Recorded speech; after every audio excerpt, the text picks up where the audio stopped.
Assalamualaikum warahmatullahi wabarakatuh. Kembali lagi bersama saya Rizwan. Pada video kali ini saya akan membahas tentang seorang pahlawan yang berasal dari Kalimantan Timur. Dia adalah Abdul Muiz Hasan. Video kali ini dibuat untuk memenuhi tugas mata kuliah atau tugas akhir dari mata kuliah keterampilan membaca. Sebelum masuk pembahasannya, yuk kita intro dulu.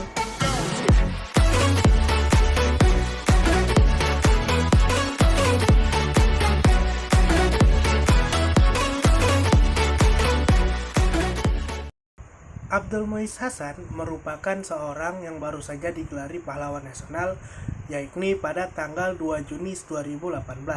Ia lahir di Samarinda pada tanggal 2 Juni 1924 dan wafat di Jakarta pada tanggal 21 November tahun 2005.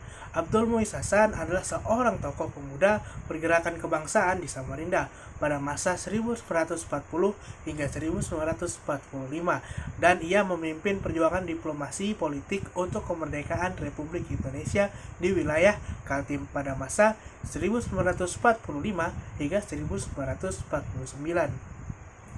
Sejak remaja, dia mengikuti aktivitas pergerakan kebangsaan di Samarinda dan belajar masalah politik pada AM Sangaji. Nah, pada tahun 1940, ia mendirikan Rukun Pemuda Indonesia atau Rupindo dan menjadi ketuanya bersama AM Sangaji. Ia mendirikan lembaga pendidikan bernama Balai Pengajaran dan Pendidik Kerajaan pada tahun 1942. Ia bergabung dalam Panitia Persiapan Penyambutan Kemerdekaan Republik Indonesia atau P3KRI untuk mewujudkan proklamasi negara Indonesia di Samarinda pada tahun 1945 dan mendirikan Ikatan Nasional Indonesia atau INI cabang Samarinda yang bertujuan untuk menentang pendudukan Belanda di Samarinda setahun setelahnya. Nah, tahun 1947, ia menjadi ketua Pro Nasional sebagai koalisi organisasi yang mendukung RI dan menentang federasi yang dibentuk Belanda. Pada tahun 1976, ia pensiun dari PNS dan berkiprah di bidang sosial kemasyarakatan serta menulis artikel dan buku hingga 2004 dan meninggal dunia pada tahun 2005 dalam usia yang ke-80 tahun. Nah, tahun 2018, sebuah kelompok pemerhati sejarah yang independen mengajukan usulan calon pahlawan nasional Abdul Muiz Hasan kepada Wali Kota Samarinda. Para sejarawan akademis dalam Seminar Nasional 2019 menilai Abdul Muiz ini layak diusulkan kepada pemerintah sepusat sebagai pahlawan nasional. Masa remaja Abdul Muiz Hasan. Nah, Abdul Muiz Hasan ini adalah seorang yang beretnis Banjar. Ia merupakan putra kelima dari Muhammad Hasan, yakni seorang tokoh syarikat Islam Samarinda pada masa pergerakan kebangsaan. Kakeknya dari pihak ayah bernama Haji Muhammad Saleh yang berasal dari Amuntai, Kalimantan Selatan. Sedangkan kakek dan nenek dari pihak ibunya berasal dari Banjarmasin. Pada usia 5 tahun, Abdul Muiz Hasan bersekolah di Messi School yang didirikan oleh Aminah Syukur bersama suaminya yaitu Muhammad Jacob. Ia memperoleh ijazah MULO atau MULO dari Institut Head-Zoning Land. Di samping itu, ia juga memiliki ijazah Book Holding A dan B serta menamatkan Hollands Inland School atau HIS di Sungai Pinang, Samarinda. Pendidikan politiknya diperoleh dari AM Sangaji, seorang tokoh pergerakan penyadar ex-PSII bernama Haji Agus Salim pada masa penjajahan Belanda.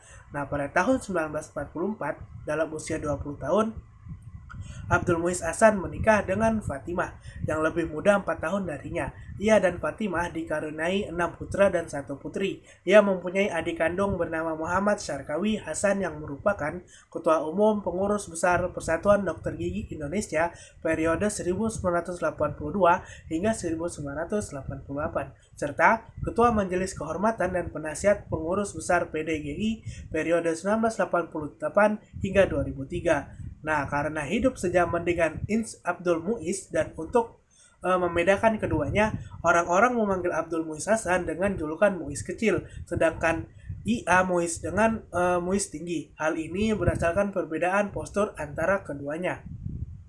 Muiz telah aktif dalam berbagai acara politik sejak berusia belasan.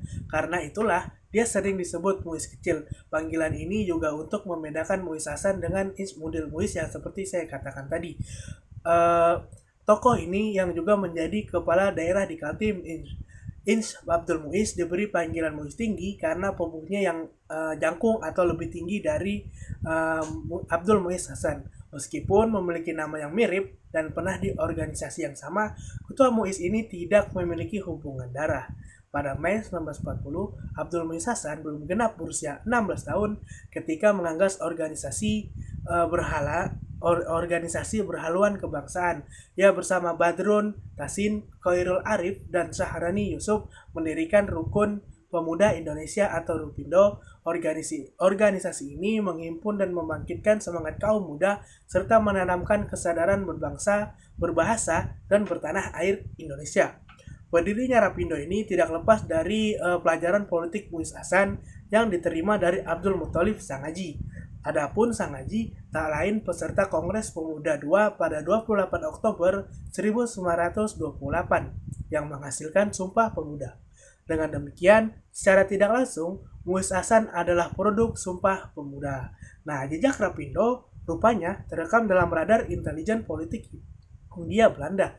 Muiz Hasan dan kawan-kawan pun diinterogasi hanya karena kelihayan mereka dan mencari alasan logis. Para pemuda Kaltim itu akhirnya lolos dari jeruji penjara. Setelah Republik Indonesia memproklamasikan kemerdekaan pada tanggal 17 Agustus 1945, sementara Samarinda dan Kaltim belum bergabung dengan Republik Indonesia. Ia bergabung dalam gerakan Dr. Swaji yang merencanakan proklamasi kemerdekaan di Samarinda. Kemudian, ia berjuang melalui jalur pergerakan diplomasi dalam wadah partai politik lokal bernama Ikatan Nasional Indonesia atau INI dan koalisi organisasi bernama Front Nasional tahun 1946 yang mendirikan INI cabang Samarinda pada tahun 1947. Ia ditunjuk ini menjadi Ketua Front Nasional.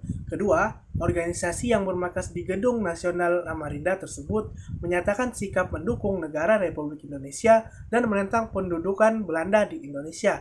Sikap ini bertolak belakang dengan 4 kesultanan yang ada di Kepresidenan Kalimantan Timur, yang lebih memilih bergabung dalam pemerintah Federasi Kalimantan Timur, bentukan Gubernur Jenderal Hindia Belanda Hubertus Johannes van Mock. Pada awal 1950, INI atau INI Kalimantan Timur melebur ke dalam Partai Nasional Indonesia atau PNI.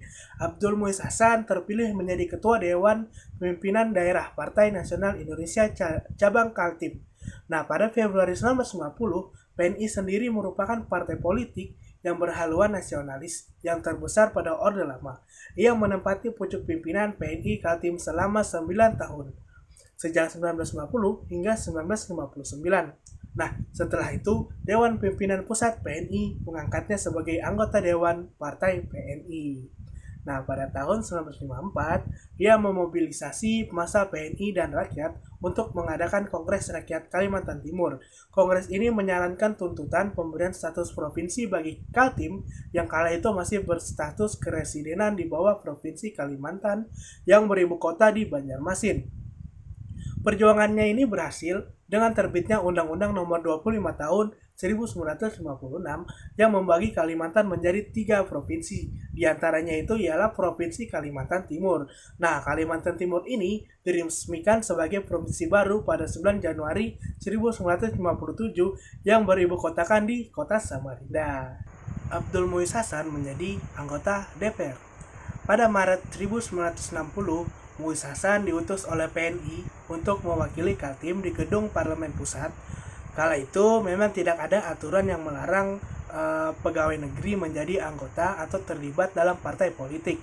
Dalam masa demokrasi terpimpin itu, ia dipilih menjadi anggota DPR gotong royong periode 1960 hingga 1963. Jabatannya adalah Ketua Komisi D yang membidangi Departemen Pertanian dan Agraria, PU, Perindustrian Dasar dan Pengembangan atau Pedatam, Perindustrian Ringan dan Distribusi. Kapasitas kepemimpinan Muiz Hasan ini di Parlemen Pusat juga teruji dengan dipercayakannya jabatan Ketua Gabungan Komisi kepadanya. Komisi gabungan tersebut bertugas menyelesaikan RUU Pokok Pemerintah Daerah dan RUU Pokok Agraria sampai disahkan menjadi UU.